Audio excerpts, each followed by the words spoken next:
কোথাও সরাসরি নেতা নেত্রীর নাম, কোথাও আবার তাদের পরিজনদের। এসএসসির প্রকাশ করা চাকরিহারা দাগীদের তালিকায় তৃণমূল যোগের উদাহরণ ভুরি ভুরি। এবার সেখানে নাম জড়ালো বিজেপিরও। এসএসসির প্রকাশ করা চাকরিহারা দাগী শিক্ষকদের তালিকায় 653 নম্বরে রয়েছে বিজেপির বীরভূম সাংগঠনিক জেলার কোষাধ্যক্ষ সুরজিৎ সরকারের স্ত্রী লক্ষ্মী বিশ্বাসের নাম। তিনি রামপুরহাটের কুসুম্বা হাই স্কুলের রাষ্ট্রবিজ্ঞানের শিক্ষিকা ছিলেন। বিজেপির কতগুলো লোক আছে, দয়া করে সেগুলো দেখুন আপনারা। তৃণমূলের লোক রয়েছে, এটা তো শুনতে শুনতে তো আমার 5 বছর হয়ে গেল।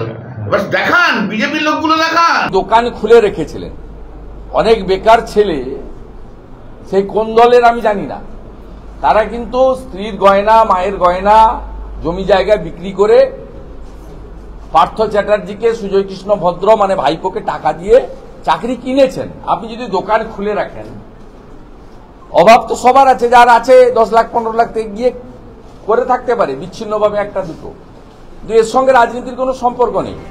তবে এসএসসির প্রকাশ করা দাগী শিক্ষকদের তালিকায় তৃণমূলের ছড়াছড়ি। খোদ নেতা থেকে নেতার বোন, নেতার স্ত্রী, কে নেই? এসএসসির প্রকাশ করা চাকরিহারা দাগী শিক্ষকদের তালিকায় 988 নম্বরে নাম রয়েছে রাজারহাটের তৃণমূল নেতা পরিমল মণ্ডলের। পরিমল মণ্ডলের স্ত্রী সুজাতা মণ্ডল তৃণমূল পরিচালিত রাজারহাট পঞ্চায়েত সমিতির সহ সভাপতি। দাগী শিক্ষকদের তালিকায় 586 নম্বরে নাম রয়েছে তৃণমূল নেতা পরিমল মণ্ডলের বোন কাবেরী মণ্ডলেরও। দুজনের সঙ্গে যোগাযোগের চেষ্টা করা হলেও কাউকেই ফোনে পাওয়া যায়নি। বাড়িতে গিয়েও কারও দেখা মেলেনি। চাকরি চলে গেছে, তো কাবেরীরও চলে গেছে, কাবেরীর ভাইরও চলে গেছে। হ্যাঁ। এসএসসির প্রকাশ করা চাকরিহারা দাগী শিক্ষকদের তালিকায় 316 নম্বরে নাম রয়েছে হুগলি জেলা পরিষদের প্রাক্তন সদস্য তৃণমূল নেতা বিভাস মালিকের। তিনি তারকেশ্বর মহাবিদ্যালয়ের শিক্ষক ছিলেন। দাগীদের তালিকায় 1332 নম্বরে নাম রয়েছে তৃণমূল নেতা বিভাস মালিকের স্ত্রী সন্তোষী মালিকের। তিনি খানাকুলের পাতুল গণেশবাজার উচ্চ বিদ্যালয়ের শিক্ষিকা ছিলেন। স্বচ্ছভাবে আমরা পরীক্ষা দিয়েছিলাম।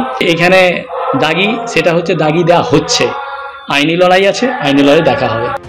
এসএসসির দাগী শিক্ষকদের তালিকায় 442 নম্বরে নাম রয়েছে বালুরঘাট পুরসভার 24 নম্বর ওয়ার্ডের তৃণমূল কাউন্সিলর দীপান্বিতা দেবসিংহের। তিনি বালুরঘাটের প্রাচ্যভারতী বিদ্যাপীঠের জীবন বিজ্ঞানের চাকরিহারা শিক্ষিকা। বাড়িতে তাকে পাওয়া যায়নি। এসএসসির দাগী শিক্ষকদের তালিকায় 39 নম্বরে নাম রয়েছে পশ্চিম মেদিনীপুরের পিংলার জলচক 10 নম্বর অঞ্চলের তৃণমূল সভাপতি অজয় মাজির। সমংয়ের মোহার ব্রহ্মময়ী হাই স্কুলের বাংলা বিষয় শিক্ষকতা করতেন তিনি। প্রতিক্রিয়ার জন্য ফোন করা হলে তিনি ফোন কেটে দেন। বাড়িতে গেলে পরিবারের সদস্যরা দাবি করেন অজয় মাঝি বাড়িতে নেই। দীর্ঘ টালবাহানার পর সুপ্রিম কোর্টের নির্দেশে শনিবার দাগী শিক্ষকদের তালিকা প্রকাশ করেছে এসএসসি। কমিশনের এই দীর্ঘসূত্রিতায় ক্ষোভ উগরে দিয়েছেন যোগ্য শিক্ষক শিক্ষিকা অধিকার মঞ্চর আন্দোলনকারীরা। যদি আগে হাইকোর্ট বা সুপ্রিম কোর্টে যথাসময়ে পাবলিশ করা হতো, তাহলে হয়তো আজকে আমাদের এই পরিণতি হতো না। তাহলে এই আজকে যে বৃহৎ সংখ্যায় 18,797 জন মোট শিক্ষক ও শিক্ষাকর্মীর যে বৃহৎ সংখ্যা যোগ্য এবং বৈধ উপায়ে চাকরি যারা পেয়েছিল, তাদেরকে আজকে চাকরি হারা হতো না। অর্থাৎ দাগী কিংবা অযোগ্যদের নাম জানা গেলেও নতুন করে চাকরি পেতে গেলে পরীক্ষায় বসতেই হবে চাকরিহারা যোগ্য শিক্ষক শিক্ষিকাদের। ভাস্কর মুখোপাধ্যায়, সৌরভ বন্দ্যোপাধ্যায়, বাপন সাঁতরা, এবিপি আনন্দ।